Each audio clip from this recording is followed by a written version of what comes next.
क्या हाल है आप लोग के? देखिए, कल हम लोगों ने जो है महात्मा गांधी से जुड़े हुए जितने भी फैक्ट थे आपको आने वाले एग्जाम के लिए, जैसे आपके बीपीएससी 72 हो गए, फिर आपको बीएसएससी हो गए, या फिर बीएस आपको बहुत सारे भी एग्जाम हैं बिहार में। तो उन सब के रिगार्डिंग हमने जो है महात्मा गांधी पे जितने भी फैक्ट हैं, जितने भी सवाल अब तक आए हैं और जो भी सवाल आने वाले हैं, सभी चीजों को हम लोगों ने डिस्कशन के माध्यम से किया था। अगर आप लोग वीडियो नहीं देखे हैं तो आप लोग डिस्क्रिप्शन में लिंक है, वहां से जरूर देखिएगा, बहुत ही आपके काम आएगी। ठीक है, अगर आप एक बार कर लेते हैं उस क्लास को, तो आप उम्मीद कीजिए कि आपके वनडे एग्जाम में कोई प्रश्न वहां से नहीं छूटने वाले हैं। उसी तरह आज हम लोग डॉक्टर भीमराव अंबेडकर से संबंधित जितने भी फैक्ट हैं, उन सारे फैक्ट को यहाँ पे देखने वाले हैं। ठीक है, तो एकदम ध्यान से आप लोग देखिएगा। अगर चैनल पे नए हैं तो आप लोग सब्सक्राइब जरूर कर लीजिए। ठीक है, क्योंकि ये क्लास जो है वो डेली चलेगी। आपके आने वाली जो भी एग्जाम है वहां तक आपको पहुंचा दिया जाएगा। आपके एक भी फैक्ट जो है नहीं छूटने वाले हैं यहाँ से। ठीक है, तो एकदम ध्यान से देखिएगा। तो देखिए, डॉक्टर भीमराव अंबेडकर के बारे में सबसे पहले जो है यहाँ पे आपको इस नोट्स में लिखा गया है, प्रारंभिक जीवन, शिक्षा और महार सत्याग्रह। तो चलिए, इससे संबंधित हम लोग पहले चीजों को देखते हैं। तो सबसे पहले प्रारंभिक जीवन जो है इनका इनका जन्म जो है कहाँ हुआ था, तो इनका जन्म जो है आपको 14 अप्रैल 1891, 14 अप्रैल 1891 को कहाँ हुआ था, तो मध्य प्रदेश में हुआ था। कहाँ हुआ था? मध्य प्रदेश में। मध्य प्रदेश में महू जिला है और उसका एक जगह है वहां पे जिसका नाम डॉक्टर अंबेडकर नगर है, यही इनका जन्म हुआ था। ठीक है, तो बिल्कुल इन चीजों को याद रखिएगा। ये क्वेश्चन आपसे पूछा जा चुका है कि डॉक्टर भीमराव अंबेडकर का जन्म किस राज्य में हुआ था, और इस राज्य में आपको इस जगह का नाम पूछा गया था, तो इसे आप लोग को ध्यान रखना है। अगला पॉइंट देखिए, जो इनका निधन है, इनका निधन जो है आपको कब हुआ था, तो 6 दिसंबर 1956 को, 6 दिसंबर 1956 को। कहाँ पे? तो दिल्ली में। और ये बीपीएससी प्रीलिम्स में पूछा गया सवाल। अब देखिए, अभी जो है ना आपका, जैसे बीपीएससी का ट्रेंड चेंज हो गया है, जैसे कि आपको घटनाक्रम के हिसाब से आपको मिलान करने के लिए दे दिया जाता है या फिर सजाने के लिए बोल दिया जाता है। तो ऐसी स्थिति में आपको ये सारी डेट भी जो है आपको याद रहना चाहिए। जैसे कि आपको महात्मा गांधी, जवाहरलाल नेहरू, अंबेडकर साहब और इस तरह के और भी मान लीजिए आपको नाम दे दिए गए 2 3 4, और आपको कह दिया जाएगा कि इसमें से इनके निधन के घटनाक्रम के अनुसार इसे सजाएं, या फिर उनके जन्म के घटनाक्रम के अनुसार सजाएं, या फिर इनके द्वारा जो किए गए कार्य हैं उससे भी संबंधित जो चीजें हैं आपको घटनाक्रम के अनुसार सजाने के लिए दे दिया जाता है। तो इसी स्थिति में आपको ये जो है डेट बिल्कुल याद रहना चाहिए। तो बिल्कुल इसे ध्यान रखिएगा आप लोग। ठीक है, इसका पीडीएफ जो है आपको मैं टेलीग्राम ग्रुप पे डाल दूंगा, उसका भी लिंक जो है आपको डिस्क्रिप्शन में दिया गया है। तो आप लोग वहां से जरूर एक बार जाके उसे ज्वाइन कर लेंगे, ताकि आपको चीजें जो है और भी आसान हो जाएंगी आप लोगों के लिए। ठीक है, आगे देखिए, समाधि स्थल की बात करते हैं। तो डॉक्टर भीमराव अंबेडकर की जो समाधि स्थल है उसका क्या नाम है, तो चैत्य भूमि नाम है। और ये कहाँ पे है, तो मुंबई में है। मुंबई के दादर में यह स्थित है। ठीक है, मुंबई के दादर में। आप लोग बताइएगा, महात्मा गांधी के समाधि स्थल का क्या नाम है? आप लोगों को कल मैंने महात्मा गांधी के बारे में बताया था। आप लोग बताइएगा कि महात्मा गांधी के समाधि स्थल का नाम क्या है और ये कहाँ पर है। ठीक है, आप लोग कमेंट में जरूर इसका आंसर दीजिएगा। ठीक है, चलिए आगे देखिए, उपाधि। अब देखिए, भीमराव अंबेडकर को कौन कौन सी उपाधि मिली थी और उनके उपनाम या उनको जो है किस नाम से जाना जाता था। तो इन्हें जो है आधुनिक मनु की उपाधि मिली थी, और इन्हें भारतीय संविधान के जनक के रूप में भी जाना जाता है। भारतीय संविधान के जनक अगर पूछा जाए एग्जाम में कि भारतीय संविधान का जनक किसे कहा जाता है, तो आप लोग डॉक्टर भीमराव अंबेडकर मारेंगे। बिल्कुल देखिए, जिनका बीएसएससी का एग्जाम है, टीआरई 4 का एग्जाम है, बिहार एसआई का एग्जाम है, जो भी एग्जाम है, बीपीएससी 72 का एग्जाम है, सबके लिए ये एक समान जो है उपयोगी है। तो बिल्कुल इसे ध्यान से देखिएगा, और चीजों को आप लोग चाहें तो जो भी आपको ऐसा लगे कि आपको वहां पे याद करने की जरूरत है, तो उसे नोट भी आप लोग करते चलें। ठीक है, बाकी इसका पीडीएफ तो आपको दे ही दिया जाएगा। देखिए, उच्च शिक्षा। अब देखिए, उच्च शिक्षा, तो इनके उच्च शिक्षा यानी जो है इन्होंने शिक्षा कहाँ से ग्रहण की थी, इन्होंने उच्च शिक्षा, तो सबसे पहले देखिए यहाँ पे कोलंबिया विश्वविद्यालय से, कोलंबिया विश्वविद्यालय अमेरिका से इन्होंने जो है शिक्षा ग्रहण की, और इन्होंने लंदन स्कूल ऑफ इकोनॉमिक्स से भी जो है शिक्षा ग्रहण की थी। अब देखिए, भारत रत्न की बात करते हैं, तो डॉक्टर भीमराव अंबेडकर को भारत रत्न कब मिला था, तो डॉक्टर भीमराव अंबेडकर को भारत रत्न जो है आपको ये बिल्कुल ध्यान रखिएगा 1990 ईस्वी में मिला था। और ये जो है इनको मरणोपरांत दिया गया था, क्योंकि देखिए यहाँ पे इनकी जो है मृत्यु कब हो गई थी, तो 1956 में ही इनकी मृत्यु हो गई थी। यहाँ पे हम लोगों ने देखा है निधन जो है यहाँ पे, और इनको जो है भारत रत्न कब दिया गया, तो 1990 में दिया गया था। ठीक है, 1990 में। तो बिल्कुल ये भी ध्यान रखिएगा, और बीपीएससी प्रीलिम्स में पूछा गया सवाल भी है यह। ठीक है, आपको इसी तरह से मिलान करने के लिए दे दिया जाता है। कुछ भारत रत्न जो प्राप्त करता है उनके नाम दे दिए जाएंगे, और एक साइड आपको उसका ईस्वी दे दिया जाएगा और कह दिया जाएगा कि मिलान करने। ठीक है, तो इसलिए आप लोग ध्यान रखिएगा कि भीमराव अंबेडकर को भारत रत्न जो है 1990 ईस्वी में मिला था। ठीक है, तो ये आपको हो गए यहाँ पे प्रारंभिक जीवन, शिक्षा, और यहाँ पे देखिए महार सत्याग्रह है। तो हम लोग आगे देखेंगे प्रारंभिक जीवन और शिक्षा से संबंधित यहाँ पे फैक्ट हो गए। अब देखिए, आगे हम लोग देखते हैं सामाजिक आंदोलन और सत्याग्रह। तो सामाजिक आंदोलन और सत्याग्रह में हम बात करते हैं तो देखिए इन्होंने जो है बहिष्कृत हितकारिणी सभा की जो है शुरुआत की थी और ये कहाँ पे इनकी जो है स्थापना इसका स्थापना किया गया था तो 1924 ईस्वी में मुंबई में इसकी स्थापना की गई थी। ठीक है, और देखिए 64th पीपीएससी में पूछा गया सवाल है। ठीक है, 64th पीपीएससी में ये सवाल पूछा जा चुका है, बिल्कुल ध्यान रखिएगा। अब देखिए जैसे कि यहाँ पे 64th में ये पूछा जा चुका है। अब देखिए यहाँ पे दूसरा पॉइंट हम लोग देखते हैं, महार सत्याग्रह है। तो सबसे पहले यहाँ पे देखिए इसके उद्देश्य है, बहिष्कृत हितकारिणी सभा का उद्देश्य क्या था, जैसे कि आपको स्टेटमेंट वाले सवाल आ रहे हैं तो बिल्कुल ध्यान रखिएगा। इस बहिष्कृत हितकारिणी सभा का उद्देश्य जो था आपको दोस्तों, ये था दलितों में शिक्षा का प्रसार और उनका उत्थान करना ही जो है आपको बहिष्कृत हितकारिणी सभा का मुख्य उद्देश्य था। ठीक है, और बहिष्कृत हितकारिणी सभा की स्थापना कब हुई थी, 1924 में हुई थी। कहां पे हुई थी, तो मुंबई में हुई थी। ठीक है, देखिए मैं रिपीट इसलिए कर देता हूं ताकि चीजें आपको बिल्कुल वीडियो देखते के साथ ही याद हो जाए। ठीक है, इसलिए आप लोग घबराइएगा मत या फिर ज्यादा जो है आप लोग बोर मत होइएगा, एकदम ध्यान से इत्मीनान से अगर एक बार आप लोग सुन लेते हैं, पूरी क्लास एक बार देख लेते हैं तो आपका ओवरऑल रिवीजन जो है सारा आपका हो जाएगा, जितने भी आप लोगों ने चीजों को पढ़ा है पहले। ठीक है, अब देखिए महार सत्याग्रह की बात करते हैं, भीमराव अम्बेडकर से संबंधित महार सत्याग्रह ये कब हुआ था, तो ये 1927 में। ठीक है, 1927 में।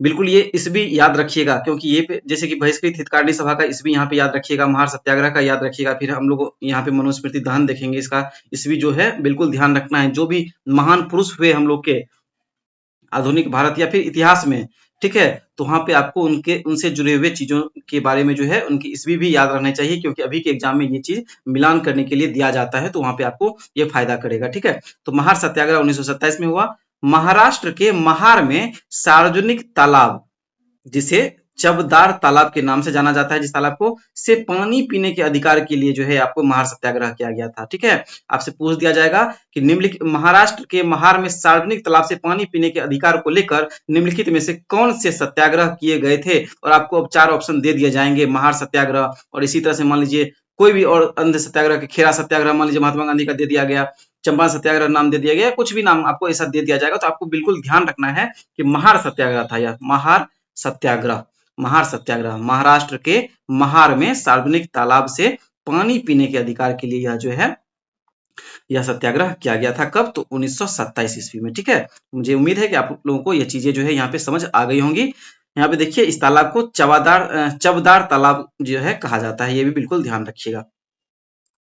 ठीक है, और आपको यह क्लास कैसा लगा आप लोग कमेंट में जरूर बताइएगा, ताकि देखिए आप लोग कमेंट करते हैं तो मुझे भी जो है अच्छा लगता है, मुझे भी मोटिवेशन मिलता है कि ताकि मैं जो है इस तरह की और भी चीजें जो है आपको सामने से प्रोवाइड करवा सकूं। ठीक है, तो आप लोग कमेंट के माध्यम से हमें जरूर बताइएगा। अब देखिए मनुस्मृति दहन की बात करते हैं। आप सभी को मालूम है कि मनुस्मृति को इन्होंने जला दिया था, तो ये मनुस्मृति को दहन ये कब किया था इन्होंने, डॉक्टर भीमराव अम्बेडकर ने, तो 25 दिसंबर 1927 को। कब, तो 25 दिसंबर 1927 को, ये बिल्कुल ध्यान रखना है इस डेट को। ठीक है, 25 दिसंबर 1927 को जो है मनुस्मृति को डॉक्टर भीमराव अम्बेडकर ने यहाँ पे इनका दहन किया था। चलिए आगे देखते हैं, कालाराम मंदिर सत्याग्रह यह कब किया था इन्होंने, तो यह किया था इन्होंने 1930 ईस्वी में, ये बिल्कुल डेट याद रखना है। ठीक है, कब किया था, तो 1930 ईस्वी में। कहां पे, तो नासिक में इन्होंने किया था, और क्यों किया था, तो मंदिर प्रवेश के लिए इन्होंने यह सत्याग्रह किया था। ठीक है, जिस तरह से हम लोगों ने देखा अभी कि महार सत्याग्रह इन्होंने किया था, उसी प्रकार यह भी जो है एक काला राम मंदिर सत्याग्रह इन्होंने मंदिर में प्रवेश को लेके जो है इन्होंने किया था। ठीक है, बिल्कुल आप लोगों को उम्मीद करते हैं कि ये चीजें याद हो गई होंगी। चलिए आगे देखते हैं। अब यहाँ पे आगे जो है यहाँ पे गोलमेज सम्मेलन, पूना पैक्ट और राजनीतिक दल से संबंधित यहाँ पे चीजें यहाँ पे होंगी। ठीक है, अब देखिए तीनों गोलमेज सम्मेलन 1930, 1931 और 1932, आप लोगों को इसका डेट याद होगा तो जरूर बताइएगा। मैंने आपको महात्मा गांधी वाले में भी जो है ये बताया था, तो आप लोग डेट इसका कमेंट कीजिए। ठीक है, तीनों गोलमेज सम्मेलन, देखिए क्या होता है ना, मैं कमेंट करने के लिए इसीलिए कहता हूं कि देखिए टाइप आप जब करेंगे तो उसके लिए अगर आपको याद नहीं है तो आप लोग बुक देखेंगे या सर्च करेंगे, फिर टाइप करेंगे, तो चीजें याद होती है वहां पे, इसीलिए मैं आपको कमेंट करने के लिए कहता, तो आप लोग कमेंट जरूर क्या कीजिए। जैसे कि अभी मैंने आपसे सवाल पूछा कि तीनों गोलमेज सम्मेलन का आप लोग डेट बताइए, और आप बहुत बार सवाल में आप देखे होंगे सम्मेलन कितने दिनों तक चला था, दूसरा गोलमेज सम्मेलन कितने दिनों तक चला था, ये दिन से भी सवाल पूछे जाते हैं, कीजिएगा। ठीक है, कि तीनों गोलमेज सम्मेलन का डेट क्या था, कब से कब तक चला था। तो पहला गोलमेज सम्मेलन देखिए वर्ष 1930 में हुआ है, दूसरा गोलमेज सम्मेलन 1931 में और तीसरा गोलमेज सम्मेलन 1932 ईस्वी में हुआ है। और इन तीनों गोलमेज सम्मेलन में आपको जो है डॉक्टर भीमराव अंबेडकर ने भाग लिया था। ठीक है, बिल्कुल चीजों को ध्यान रखना है कि तीनों गोलमेज सम्मेलन में भाग लेने वाले व्यक्ति कौन थे, तो डॉक्टर भीमराव अंबेडकर। अब देखिए डॉक्टर भीमराव अंबेडकर और तेज बहादुर सप्रू, देखिए तेज बहादुर सप्रू ने भी जो है तीनों गोलमेज सम्मेलन में भाग लिया था। चीजों को बिल्कुल ध्यान रखिएगा, बहुत ही देखिए बहुत ही मेहनत से मैंने आप लोगों के लिए नोट्स तैयार किया है, तो बिल्कुल इसे आप लोग अच्छे से याद रखिएगा। ठीक है, चीजें आपकी एक भी यहाँ से खराब नहीं होंगी, आपको फायदा ही मिलेगा। ठीक है, तो डॉक्टर अंबेडकर और तेज बहादुर सप्रू ने तीनों गोलमेज सम्मेलन में भाग लिया। और देखिए बीपीएससी 66 में ये पूछा गया सवाल था। ठीक है, अब देखिए कम्युनल अवार्ड, तो कम्युनल अवार्ड जिसे सांप्रदायिक पंचायत कहते हैं 1932 में हुआ था, जिसमें यह रेमसे मैकडोनाल्ड के द्वारा यह किया गया था। अब देखिए पूना पैक्ट, ये भी बहुत इंपॉर्टेंट क्वेश्चन है बनता है यहाँ से। पूना पैक्ट यहाँ से सवाल पूछे भी जा चुके हैं। देखिए 24 दिसंबर 1932 को हुआ था। कब हुआ था? 24 सितंबर 1932 को हुआ था। और देखिए बीपीएससी 56 और 59 में पूछा गया सवाल है, और टीआरई का जो एग्जाम हुआ था उसमें भी यह सवाल पूछा जा चुका है। और देखिए पूना पैक्ट जो है किसके बीच हुआ था, तो ये चीजें आपको बिल्कुल ध्यान रखनी चाहिए। जो पूना पैक्ट जो है आपको यह हुआ था आपको डॉक्टर अंबेडकर और महात्मा गांधी के प्रतिनिधियों के बीच हुआ था। और महात्मा गांधी के प्रतिनिधियों में मुख्य रूप से मदन मोहन मालवीय ने जो है यहाँ पे अहम रोल निभाया था। तो बिल्कुल ध्यान रखिएगा पूना पैक्ट जो है किसके किसके बीच हुआ था, तो डॉक्टर भीमराव अंबेडकर और महात्मा गांधी के प्रतिनिधियों के बीच हुआ था। ठीक है, मदन मोहन मालवीय भी इससे संबंधित है, बिल्कुल ध्यान रखिएगा। इन्होंने मदन मोहन मालवीय ने जो है आपको महात्मा गांधी की ओर से इसमें हिस्सा लिया था। ठीक है, अब देखिए ये पूना पैक्ट जो है कहाँ हुआ था, इससे भी सवाल जो है बन चुका है। आपके हर एक लाइन में सवाल बनता है यहाँ पे। तो पूना पैक्ट जो है आपको ये कहाँ पे हुआ था, ये हुआ था आपको यरवदा जेल में। और यरवदा जेल ये कहाँ, तो पुणे में। ठीक है, पुणे के यरवदा जेल में आपको ये पूना पैक्ट हुआ था। और इस पूना पैक्ट के परिणाम क्या हुए, तो पृथक निर्वाचन मंडल यानी सेपरेट इलेक्टोरेट का जो है यहाँ पे पृथक निर्वाचन मंडल आप लोग पढ़े हैं, बहुत अच्छे से पढ़े होंगे। अगर नहीं पढ़े हैं तो एक बार आप लोग जो है जो भी आपके पास बुक है, क्राउन हो, लुसेंट हो, दृष्टि की बुक हो, घटना चक्र हो, एक बार उसे निकाल के आप लोग जरूर देखिए, सवाल वहां से जरूर बनते हैं। ठीक है, जैसे कि मुस्लिम कम्युनिटी को जो है दे दिया गया था, फिर आपको यहाँ पे जो है दलितों को भी जो देने की बात किया जा रहा था। आप लोग उसे पढ़े होंगे, जब हम लोग उस क्लास में चलेंगे तो वहां हम लोग अच्छे से डिटेल में पढ़ेंगे, तो बिल्कुल आप लोग एक बार जाके देखिए उसे। ठीक है, तो परिणाम जो है इसका क्या हुआ था, पृथक निर्वाचन मंडल, पृथक निर्वाचन मंडल यानी सेपरेट इलेक्टोरेट का विचार जो है त्यागा गया। लेकिन प्रांतीय विधान मंडलों में दलितों के लिए 71 से बढ़ाकर 147 सीटें कर दी गई। ये सीट की संख्या याद रखिएगा, 71 से बढ़ाकर 147 कर दी गई। तो कितने का इजाफा हुआ था इसमें, तो 147 माइनस 71, ये याद रखना है आपको।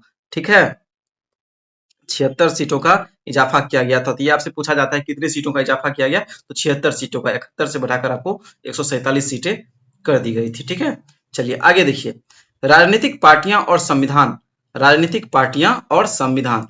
तो इनके द्वारा जो है आपको भीमराव अंबेडकर के द्वारा कौन कौन सी राजनीतिक पार्टियां बनाई गई और संविधान सभा में इनका क्या रोल था, इन चीजों को यहाँ पे हम देखते हैं। तो राजनीतिक पार्टियां, इनके द्वारा स्थापना की गई राजनीतिक पार्टियों में तो कौन कौन सी पार्टी की स्थापना हुई, तो इंडिपेंडेंट लेबर पार्टी, जिसे हिंदी में स्वतंत्र मजदूर दल कहते हैं, इस पार्टी की स्थापना इन्होंने 1936 ईस्वी में की। ठीक है, डॉक्टर भीमराव अंबेडकर ने इंडिपेंडेंट लेबर पार्टी की स्थापना कब की, तो वर्ष 1936 में। बिल्कुल ध्यान रखना है, बीपीएससी प्री में पूछा गया सवाल है। अब देखिए जब यहां से पूछ लिया गया सवाल है तो हो सकता है कि अब आने वाले समय में आपसे all India schedule caste federation से सवाल पूछे और रिपब्लिकन पार्टी ऑफ इंडिया से सवाल पूछे, तो बिल्कुल इसे ध्यान रखना है। जिस प्रकार से इंडिपेंडेंट लेबर पार्टी की स्थापना इन्होंने 1936 में की, उसी प्रकार all India scheduled caste federation की स्थापना इन्होंने कब की, तो 1942 ईस्वी में। और रिपब्लिकन पार्टी ऑफ इंडिया की स्थापना इन्होंने, सॉरी यहाँ पे रिपब्लिकन पार्टी ऑफ इंडिया का विचार इन्होंने दिया था, और इस पार्टी की स्थापना जो है 1957 में की गई थी। तो यहाँ पे आपसे सवाल पूछा जा सकता है कि रिपब्लिकन पार्टी ऑफ इंडिया का विचार सर्वप्रथम किसने दिया था, तो डॉक्टर भीमराव अंबेडकर ने विचार प्रस्तुत किया था। इन चीजों को आपको ध्यान रखना है। ठीक है, अब देखिए संविधान सभा में इनकी क्या भूमिका रही, संविधान सभा में इनकी भूमिका के बारे में देखते हैं। तो देखिए प्रारूप समिति, प्रारूप समिति सवाल ये पूछा जा चुका है आपसे। प्रारूप समिति जिसे ड्राफ्टिंग कमेटी कहते हैं, ड्राफ्टिंग कमेटी के अध्यक्ष ये बने थे। और ये प्रारूप समिति का गठन जो है आपको 29 अगस्त 1947 को हुआ था। और ये देखिए बीपीएससी 63rd में पूछा गया सवाल है और टीआरई में भी ये सवाल पूछा जा चुका है। और देखिए प्रारूप समिति में कुल सदस्यों की संख्या कितनी थी, तो 7 सदस्य थे, ये भी आपको ध्यान रखना है, ठीक है। तो संविधान सभा में भूमिका के बारे में उम्मीद करते हैं कि प्रारूप समिति से संबंधित आपको चीजें यहाँ पे याद हो गई होंगी कि प्रारूप समिति का जो है के अध्यक्ष जो थे आपको डॉक्टर भीमराव अंबेडकर थे और प्रारूप समिति का गठन जो है आपको 29 अगस्त 1947 को हुआ था और प्रारूप समिति में कुल जो है आपको 7 सदस्य थे। अब देखिए प्रथम कानून मंत्री भी ये बने थे आपको डॉक्टर भीमराव अंबेडकर। तो स्वतंत्र भारत के पहले कानून एवं न्याय मंत्री पूछा जाए तो आप लोग मारेंगे डॉक्टर भीमराव अंबेडकर, ठीक है। अगला प्रश्न देखिए यहाँ पे इस्तीफा।